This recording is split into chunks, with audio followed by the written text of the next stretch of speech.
le fonctionnement est assez simple, assez classique. C'est je cherche un restaurant africain, je vais sur apéraf.com et je suis localisé. Je vois les restaurants africains, notamment qui sont notés. Moi, je me suis déjà retrouvé sur Uber Eats en me disant j'ai envie de manger un plat de cuisine africaine, et j'arrive sur Uber Eats et je vois un burger très sympa ou un japonais très sympa, et je me retrouve finalement en train de commander autre chose que mon objectif premier. Donc finalement, ce que j'essaye de proposer, c'est de dire ok, moi je vais m'occuper de driver des utilisateurs vers le site, et c'est des utilisateurs qui sont qualifiés, des utilisateurs qui veulent consommer la cuisine africaine. Bonjour, Blériot, fondateur de Apéraf et du village Afroprenariat pour Upendo.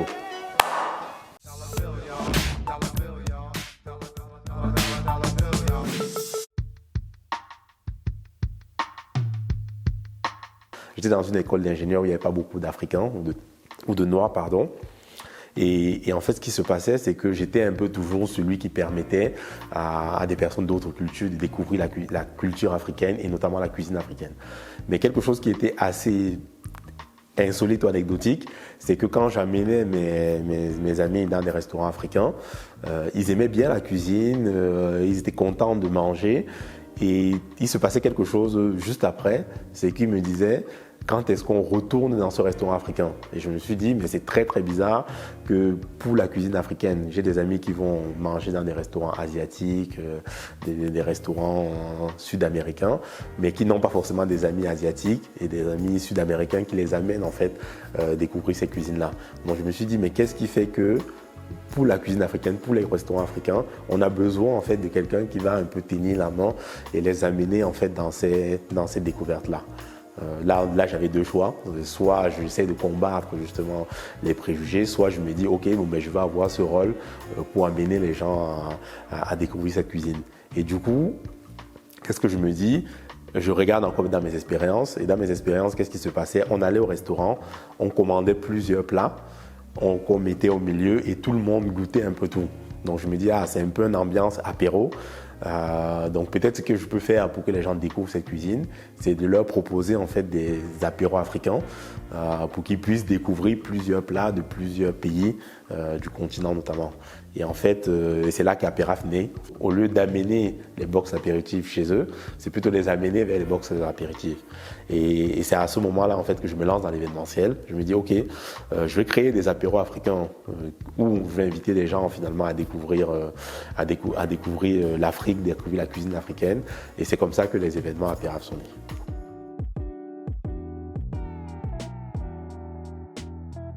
Apéraf, c'est quoi aujourd'hui? C'était pas mal d'événements, c'était connu pour des événements qui permettaient de venir découvrir des restaurants dans le cadre d'événements networking notamment. Aujourd'hui, Apéraf, c'est quoi? C'est une marketplace, donc un site internet qui permet d'aller sur apéraf.com et de chercher un restaurant africain, un traiteur ou un produit d'épicerie africaine pour lequel on peut acheter sur le site et se le procurer en livraison. Donc vraiment, le fonctionnement est assez simple, assez classique. C'est je cherche un restaurant africain, je vais sur apéraf.com et je suis localisé. Je vois les restaurants africains, notamment qui sont notés, donc qui sont plus ou moins notés en fonction de leur qualité. Et je me dis ok, bon, il y a ce restaurant qui est à 1 km de chez moi, je vais aller pour le découvrir, et même sur la plateforme, on est capable de réserver en fait dans ce restaurant-là. J'ai une liste en fait de restaurants africains. Donc là, on est basé dans plus d'une cinquantaine de villes en France, mais aussi en Belgique, en Suisse. Donc on a référencé, là on est sur la partie référencement. Et une fois que j'ai référencé ces restaurants-là, qui sont sur la plateforme, je les contacte maintenant pour leur dire ok, on va travailler ensemble pour que vous ayez par exemple un module de réservation, vous puissiez gérer les commentaires et les avis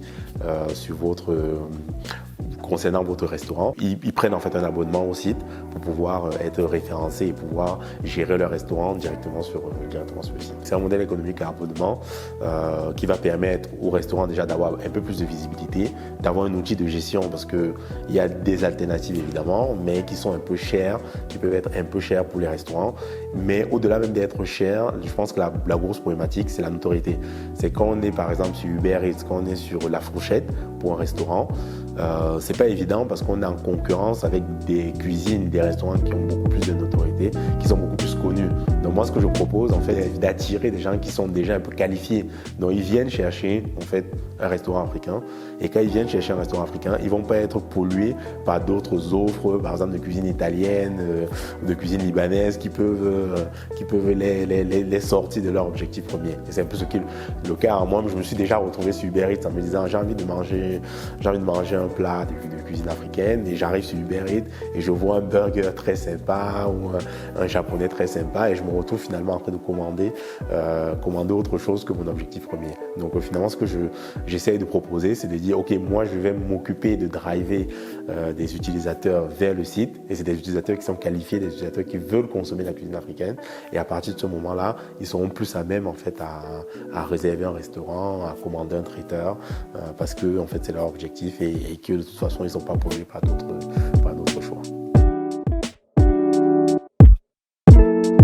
Ah oui, tout à fait, parce qu'en 2018, si on se soutient pas en 2018, je pense qu'aujourd'hui, on ne sait pas à quel point en fait, il y a une évolution énorme. En fait. En 2018, il n'y avait pas beaucoup de restaurants africains dignes de ce nom. Il y en avait, mais pas forcément beaucoup.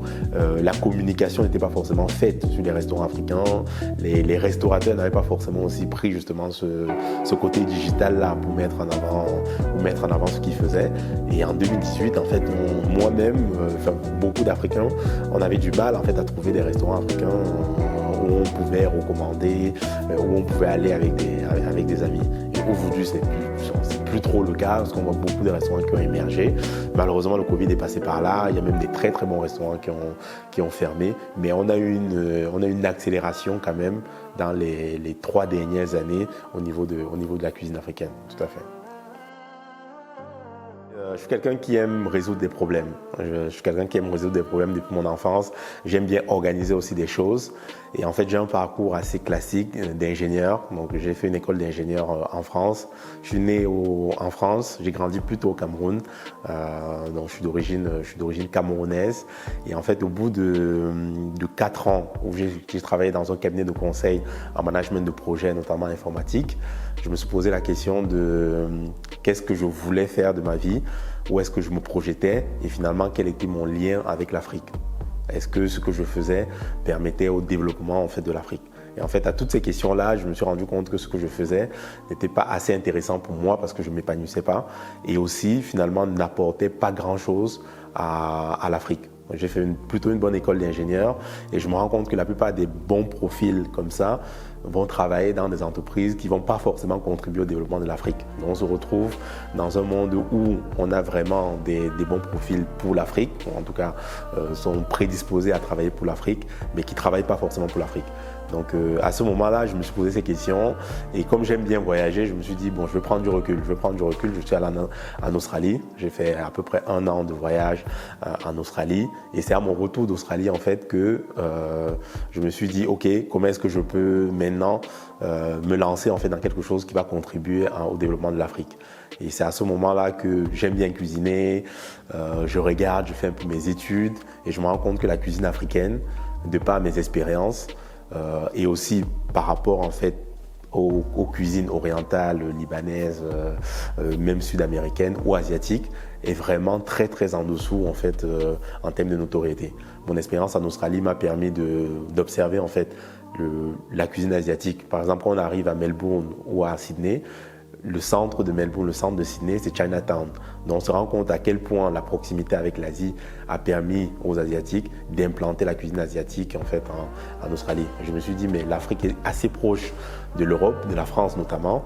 Pourquoi est-ce que les cuisines, justement, les autres cuisines qui sont un peu plus loin, sont beaucoup plus implantées? Et là, je me suis dit, dans mon côté ingénieur, dans mon côté résoudre les problèmes, ça c'est un challenge que je voulais relever. Qu'est-ce que j'ai appris? J'ai appris beaucoup de choses en fait de mon expérience.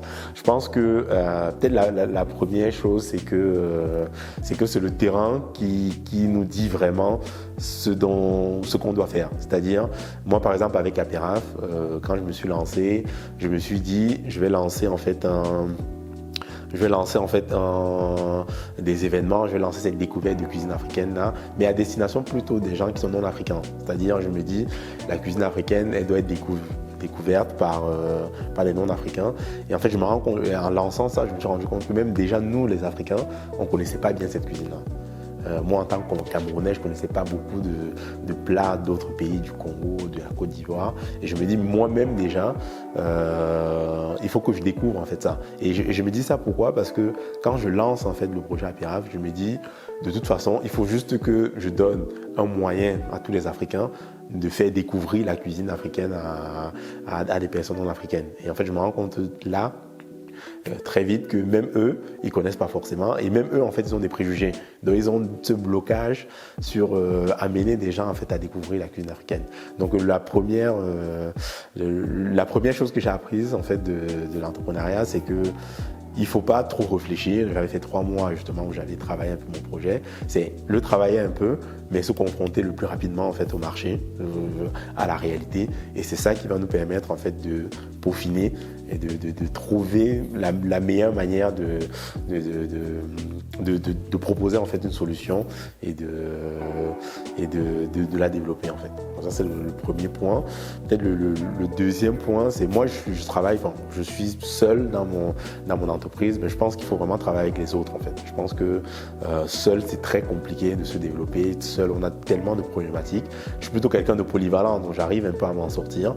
Mais je pense qu'il faut avoir des associés, pas n'importe quel associé évidemment, mais je pense que souvent quand on se lance, on veut pas être critiqué, on veut pas être remis en question par d'autres personnes, mais je pense que c'est une mauvaise chose parce qu'on fait un projet en général d'entrepreneuriat pour les autres, c'est-à-dire pour proposer des solutions aux autres. Et du coup, d'avoir plusieurs cerveaux qui réfléchissent à ça, à plusieurs compétences différentes, c'est vraiment très important.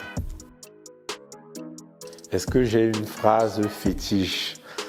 J'ai un ami qui m'a dit, un très très bon ami, qui m'a dit il y a quelques années une phrase qui était: les plus grands ne sont pas ceux qui ne tombent jamais, mais ceux qui se relèvent toujours.